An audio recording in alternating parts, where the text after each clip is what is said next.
indigenous that was already here. Because your mongoloid is a caucasoid with folds in the corners of the eye.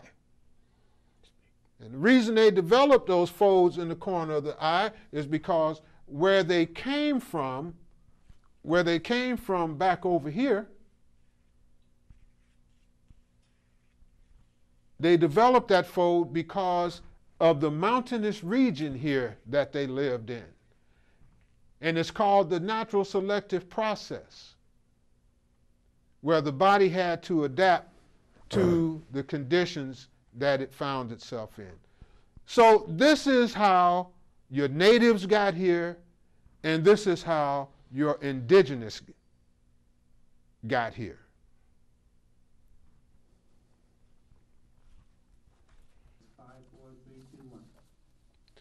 Okay, so that shows basically how we made the trips from Africa to the Americas. Also, too, you have a group of people called the Olmecs, which left like these 10-ton heads that they found down in Mexico. The Olmec heads were discovered in 1858 by some peasants in the Tres Zapotes area of the Gulf Coast down near Mexico. And we'll be showing some pictures of the Olmec heads for you to see. So the Mandinkas have been coming here for a long time, and some of the monuments down in South America, your Mayan monuments and what have you, they found Mandinka writing. Also, there's a metal called guanin. Guanin is was made by the Mandinkas from the method of this alloy. Well, let me kind of get myself together here. They found spearheads that the natives here were using, and these spearheads found its origins in the west coast of Africa by the Mandinka people.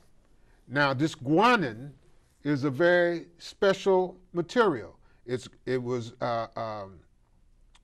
made of gold. Now, it was made of 32 parts, 18 of which was gold, 6 of silver, and 8 of copper. And these were the weapons and tools that was used by the Mandinka on their spears and, you know, things that they used for combat. And the Mayans and the Incas and whatnot had that here. And I think it's real interesting that they found Mandinka writing on these monuments down there. Mm-hmm. Now, I have one last thing about the indigenous, and I'll be through. The Wampanoag, or Aboriginals, are from the New England, Connecticut area of the United States. And they have recently won back a great deal of land, along with many other Aboriginals of the Northeast. Now, this is because of a little-known law that was passed in 1795, stating that a federal government official had to be present in all purchases of Aboriginal lands. If one was not present, the sale was considered null and void. Now, many of those on the eastern seaboard have won back land as a result of this little-known law. Some have built the largest and most profitable casinos in the United States. Now, these Wampanoag people are up on the East Coast, like I said, and there's 500 of them that got a casino up there as reparations. So who do we have? We have the Wampanoag, the Choctaw, and the Washita natives. As a matter of fact, because of that same law, the Washita went to the UN as a nation and coerced the United States to give back their land, 68,000 acres down in Louisiana. So we have our landmass back down there. And that deals with the indigenous natives who are Moors. And they trace their Moorish heritage back to those natives, those indigenous who came here from Africa, which Brother Bandele is going to talk about right now, those who came and how this ties to the Canaanites and various other groups of people. And it relates even more so to those who came here as slaves through the Middle Passage as Moors. Brother Bandele. Mm-hmm. Okay.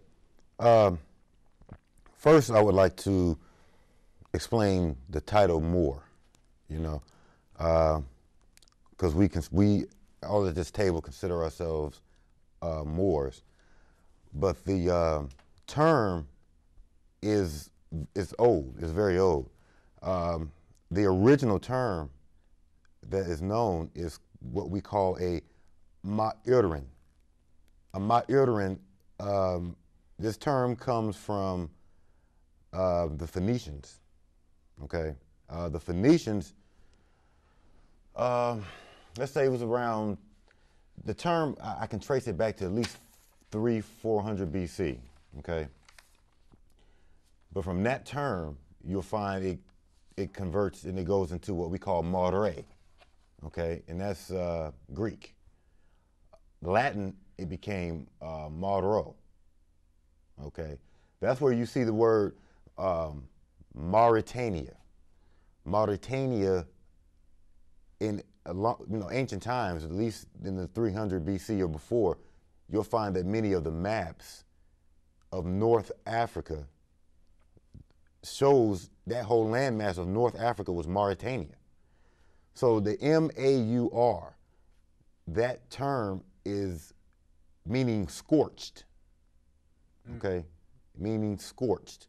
So Mauritania is the land, the scorched land, the land of scorched people.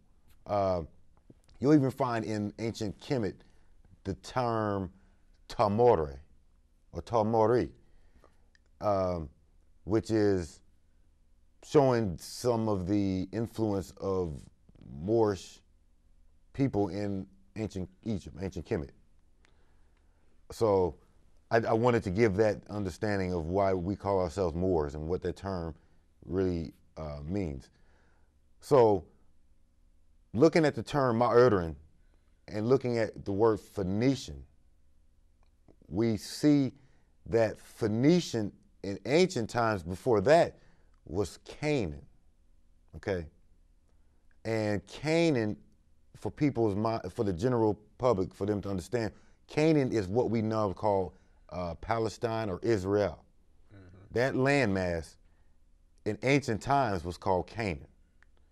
This landmass was before there was Hebrews or Habaru or what you call Abraham. Any of these people before that time, it was called Canaan. Okay.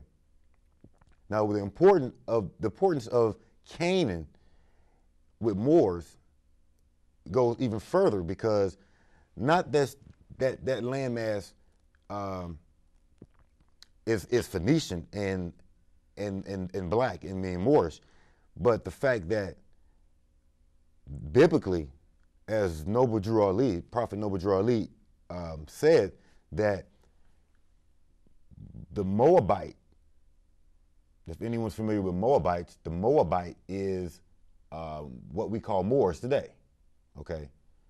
So understanding what a Moabite is, okay, Moabites are the descendants of the person named Lot, which is known as Abraham's cousin. His descendants are